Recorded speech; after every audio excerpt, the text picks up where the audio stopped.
নমস্কার শ্রোতা বন্ধুরা, আশা করি সবাই খুব ভালো আছেন। রিসাইটেশন অ্যান্ড মোর চ্যানেল থেকে আমি স্বাতী আজকে আপনাদের জন্য একটা অলৌকিক গল্প নিয়ে এসলাম। আজকের গল্প শরদিন্দু বন্দ্যোপাধ্যায়ের কামিনী।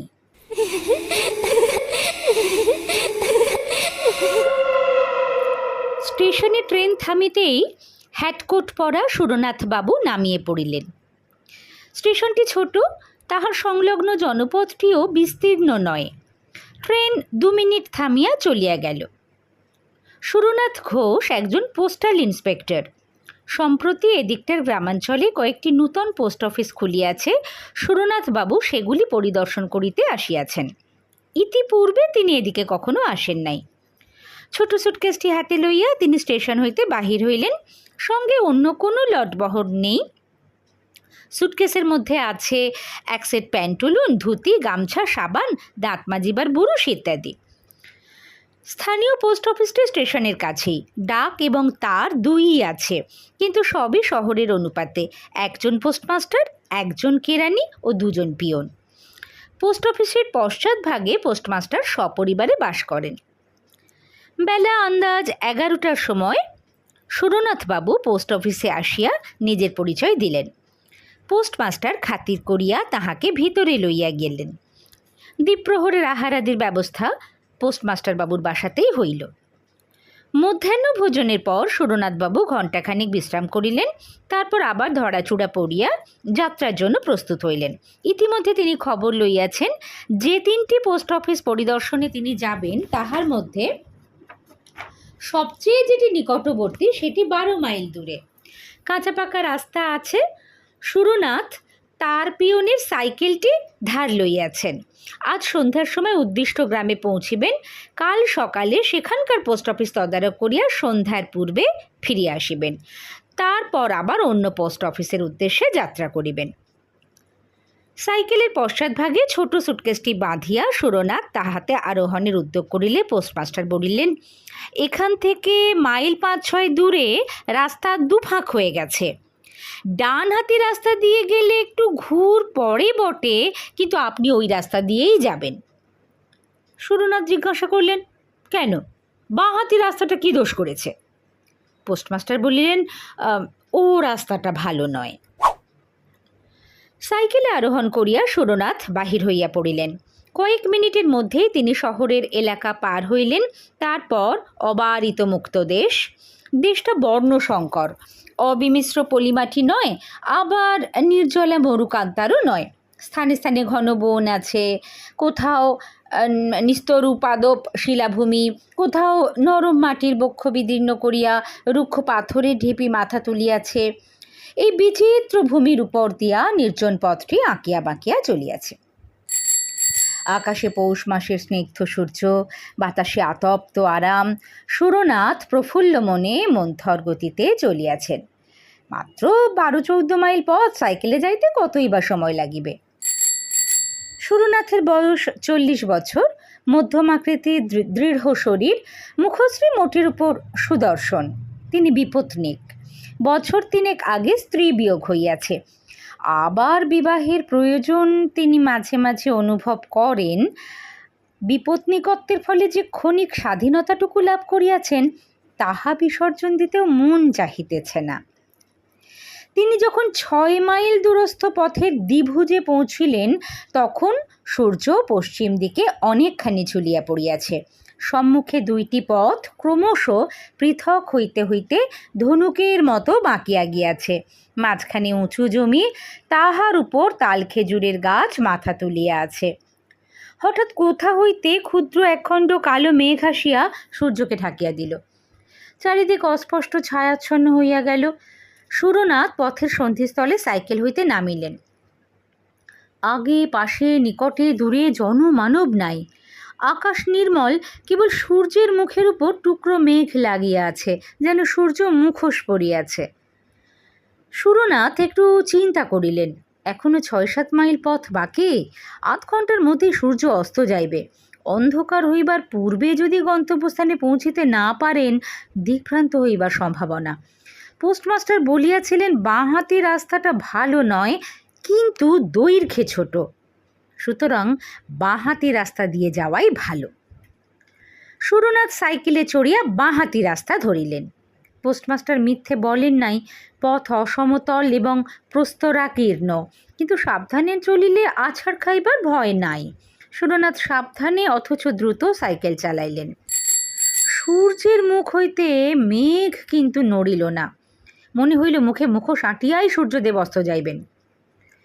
মিনিট 20 সাইকেল চালাইবার পর সুরনাথ সামনে একটি দৃশ্য দেখিয়া আশান্বিত হয়ে উঠিলেন।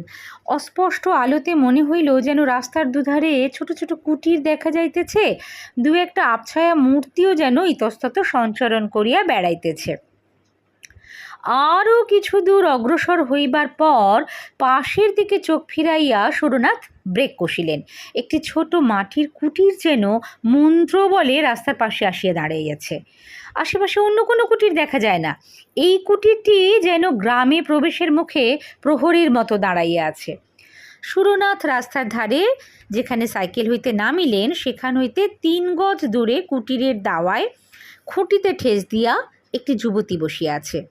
সুরনাথের চোখের সহিত তাহার চোখ চুম্বকের মতো আবদ্ধ হইয়া গেল।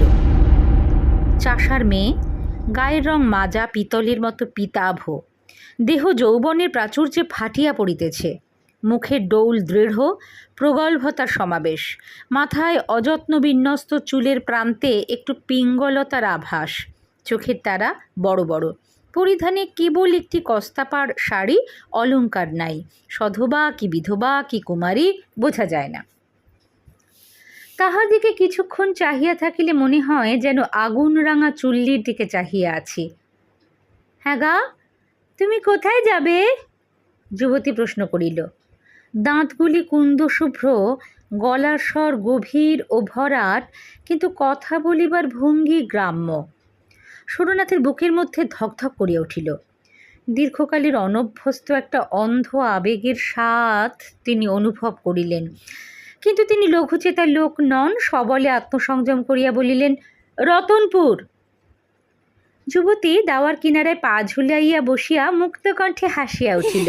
তাহার হাসিতে প্রগল্ভতা ছাড়াও এমন কিছু আছে যাহা পুরুষের স্নায়ুশিরায় আগুন ধরাইয়া দিতে পারে। শেষে হাসি থামাইয়া সে বলিল, রতনপুর যে অনেক দূর, যেতে যেতেই রাত হইয়া যাবে, পৌঁছতে পারবে না। সুরনাথ রাস্তার দিকে চাহিলেন। দূর হইতে যে গ্রামের আভাস পাইয়াছিলেন সন্ধ্যার ছায়ায় তাহা মিলাইয়া গিয়াছে। তিনি উদ্বেগ স্বরে বলিলেন, তাহলে গ্রামে কি কোথাও থাকবার জায়গা আছে? এখানেই থাকো না। সুরনাথ চকিত চোখে যুবতীর দিকে চাহিলেন। যুবতীর দৃষ্টিতে দুরন্ত আহ্বান, আরও কত রহস্যময় ইঙ্গিত। সুরনাথের বুকের মধ্যে রক্ত তোলপাড় করিয়া উঠিল। তিনি শরীর শক্ত করিয়া নিজেকে সংবরণ করিলেন। একটু স্খলিত স্বরে বলিলেন, বাড়ির পুরুষেরা কোথায়? যুবতী দূরের দিকে বাহু প্রসারিত করিয়া বলিল, তারা মাঠে গেছে, সারা রাত ধান পাহারা দেবে। মাঠে ধান পেকেছে, পাহারা না দিলে চোরে চুরি করে নিয়ে যাবে। সুরনাথ কণ্ঠের মধ্যে একটি সংকোচন অনুভব করিলেন। বলিলেন, তা যদি অসুবিধে না হয় এখানেই থাকব। যুবতী দশন ছটা বিকীর্ণ করিয়া হাসিল। প্রায় অন্ধকারে তাহার হাসিটা তড়িৎদীপালির মতো ঝলকিয়া উঠিল। সে বলিল, তোমার গাড়ি দাওয়ায় তুলে রাখো, আমি আসছি। যুবতী ঘরে প্রবেশ করিল।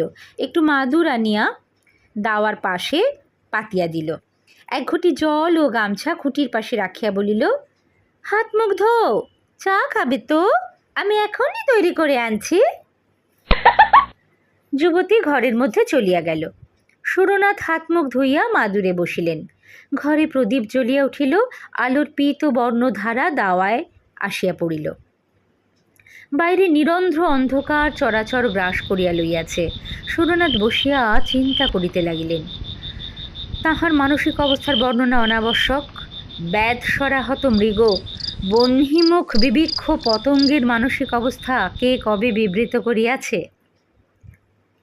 এই নাও, চা এনেছি। চা দিতে গিয়া আঙুলে আঙুল একটু ছোঁয়াছুঁয়ি হইল। আমি রান্না চড়াতে চললুম। সুরনাথ ক্ষীণ স্বরে আপত্তি তুলিলেন। আমার জন্য আবার রান্না কেন? ঘরে মুড়ি মুড়কি যদি কিছু থাকে তাই খেয়ে শুয়ে থাকবো। ও মা, মুড়ি মুড়কি খেয়ে কি শীতের রাত কাটে? রাত উপসে হাতে টলে। তোমার অত লজ্জায় কাজ নেই, 1 ঘন্টার মধ্যে রান্না হয়ে যাবে। যুবতী চলে গেল। সুরনাথ চায়ের বাটিতে চুমুক দিলেন। পিতলের বাটিতে গুড়ের চা, কিন্তু খুব গরম। তাহাই ছোট ছোট চুমুক দিয়া পান করিতে করিতে তাহার শরীর বেশ চাঙ্গা হইয়া উঠিল। সুরনাথ লক্ষ্য করিয়াছিলেন কুটিরের মধ্যে 2টি ঘর, একটি রান্নাঘর, অপরটি বোধহয় শয়নকক্ষ।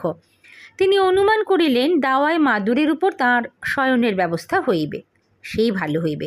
কোনো মতে রাত কাটাইয়া ভোর হইতে না হইতে তিনি চলিয়া যাবেন। ঘণ্টাখানেক পরে যুবতী দ্বারের কাছে আসিয়া বলিল, ভাত পেড়েছি, খাবে এসো। সুরনাথ উঠিয়া ঘরের মধ্যে প্রবেশ করিলেন। বাহিরে ঠান্ডার তুলনায় ঘরটি বেশ আতপ্ত। পিঁড়ের সামনে ভাতের ভালা, প্রদীপটি কাছে রাখা রইয়াছে। আয়োজন সামান্যই, ভাত, ডাল, একটা চচ্চড়ি জাতীয় তরকারি। সুরনাথ আহারে বসিলেন। যুবতী অতি সাধারণ গৃহস্থালির কথা বলিতে বলিতে ঘরের এদিক ওদিক ঘুরিয়া বেড়াইতে লাগিল। সুরনাথ লক্ষ্য করিলেন রান্না করিতে করিতে যুবতী কখন পায়ে আলতা পড়িয়াছে। যুবতী সুরনাথের সঙ্গে সহজভাবে কথা বলিতেছে, অথচ তিনি হুহা ছাড়া কিছুই বলিতেছেন না। বিপদের সময় যে ডাকিয়া ঘরে আশ্রয় দিয়েছে, খাইতে দিয়াছে, তাহার সহিত অন্তত একটু মিষ্টালাপ করিবার প্রয়োজন আছে। তিনি শামুকের মতো খোলের ভিতর হইতে গলা বাহির করিয়া বলিলেন, তোমার নাম কি? এক ছলক হাসিয়া যুবতী বলিল, কামিনী। নামটা তপ্ত লোহার মতো সুরনাথের গায়ে ছ্যাঁক করিয়া লাগিল। তিনি শামুকের মতো আবার খোলের মধ্যে প্রবেশ করিলেন। আহারান্তে সুরনাথ হাত মুখ ধুইলে কামিনী বলিল, পাশের ঘরে বিছানা পেতে রেখেছি, শুয়ে পড়ো গিয়ে। সুরনাথের বুক ধড়াস করিয়া উঠিল। তিনি তোতলা হইয়া গিয়ে বলিলেন, আমি আমি বাইরে মাদুরে শুয়ে রাত কাটিয়ে দেব। কামিনী গালে হাত দিয়ে বলিল, ও মা, বাইরে শোবে কি? শীতে কালিয়ে যাবে যে, যাও বিছানায় শো গিয়ে। সুরনাথ কথা কাটাকাটি করলেন না। কামিনী রাত্রে কোথায় শুইবে প্রশ্ন করিলেন না। দণ্ডাজ্ঞাবাহী আসামির মতো শয়নকক্ষে প্রবেশ করিলেন। ঘরে দীপ জ্বলিতেছে, মেঝের উপর খড় পাতিয়া, তাহার উপর তোষক বিছাইয়া শয্যা। সুরনাথ সুটকেস আনিয়া বস্ত্রাদি পরিবর্তন করিলেন। তারপর প্রদীপ জ্বালিয়া রাখিয়াই শয়ন করিলেন। চোখ বুজিয়া তিনি পাশের ঘরে খুটখাট ঠুনঠান বাসনকুষ্টির শব্দ শুনিতে লাগিলেন। ইন্দ্রিয়গুলি অতিমাত্রায় তীক্ষ্ণ হইয়া উঠিয়াছে। তাহার মনের উত্তাপ একটি সুদীর্ঘ নিঃশ্বাসে বাহির হইয়া আসিল। চোখ বুজিয়া অনেকক্ষণ শুইয়া থাকিবার পর তিনি আচ্ছন্নের মতো হইয়া পড়িয়াছিলেন। হঠাৎ চটকা ভাঙিয়া গেল। তিনি চোখ খুলিয়া দেখিলেন কামিনী নিঃশব্দে কখন তাহার বিছানার পাশে আসিয়া বসিয়াছে। তাহার মুখে বিচিত্র হিংস্র মধুর হাসি। 3 দিন পর্যন্ত সুরনাথ যখন ফিরিয়া আসিলেন না, তখন পোস্টমাস্টার বাবু উদ্বিগ্ন হইয়া উঠিলেন। কেবল সুরনাথ বাবুর জন্য নয়, সেই সঙ্গে পোস্ট অফিসের সম্পত্তি সাইকেলটিও গিয়াছে। পোস্টমাস্টার পুলিশে খবর দিলেন। পুলিশ খোঁজ লইল। সুরনাথের যে 3টি পোস্ট অফিসে যাইবার কথা সেখানে তিনি যান নাই। পুলিশ তখন রীতিমতো তদন্ত আরম্ভ করিল। 7 দিন পরে সুরনাথকে পাওয়া গেল। বাঁ হাতে রাস্তায় একটি কুটির নাই। সেই রাস্তার পাশে ঝোপঝাড়ের মধ্যে তাহার মৃতদেহ পড়িয়া আছে। সাইকেলটা অনতি দূরে মাটিতে লুটাইতেছে। তাহার পশ্চাতে সুরনাথের সুটকেস রহিয়াছে। সুটকেসের মধ্যে কাপড় চোপড়, সাবন মাজন, বুরুশ সমস্তই মজুত আছে। কিছু খোয়া যায় নাই। সুরনাথের দেহে কোথাও আঘাত চিহ্ন নাই, কিন্তু দেহটি প্রাচীন মিশরীয় মমির মতো শুষ্ক ও অস্থি চর্মসার হইয়া গিয়াছে, যেন রক্তচোষা বাদুর দেহটা শুষিয়া লইয়াছে। পুলিশ হাসপাতালে লাশ চালান দিল। পোস্টমাস্টার যখন সুরনাথের মৃত্যু বিবরণ শুনিলেন, তখন তিনি আক্ষেপে মাথা নাড়িয়া বলিলেন, আহা, ডাইনির হাতে পড়েছিলেন। কামিনী ডাইনি এখনো ও তল্লাটে আছে, মায়া বিস্তার করে বেচারিকে টেনে নিয়েছিল। আমি ইন্সপেক্টর বাবুকে সাবধান করে দিয়েছিলাম, বলেছিলাম বাঁহাতি রাস্তা ভালো নয়, কিন্তু উনি শুনলেন না।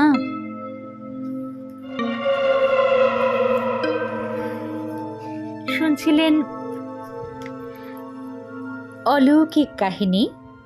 শরদিন্দু বন্দ্যোপাধ্যায়ের কলমে আজকের গল্পটি ছিল কামিনী। কেমন লাগলো কমেন্ট করে জানাতে ভুলবেন না। যদি ভালো লাগে তাহলে লাইক আর শেয়ার করবেন। আর এরকম নানান লেখকের নানান স্বাদের গল্প শুনতে, এছাড়াও আবৃত্তি সম্পর্কিত আলোচনা, শ্রুতি নাটক ইত্যাদি শোনবার জন্য এই চ্যানেলটি সাবস্ক্রাইব করে রাখতে ভুলবেন না। সাবস্ক্রাইব করে পাশের নোটিফিকেশন বেলটি অন করে রাখবেন, তাহলে নতুন যা কিছু আপলোড করা হবে আপনাদের কাছে নোটিফিকেশন পৌঁছে যাবে। সবাই খুব ভালো থাকবেন। আবার একদিন অন্য কিছু নিয়ে চলে আসব। নমস্কার।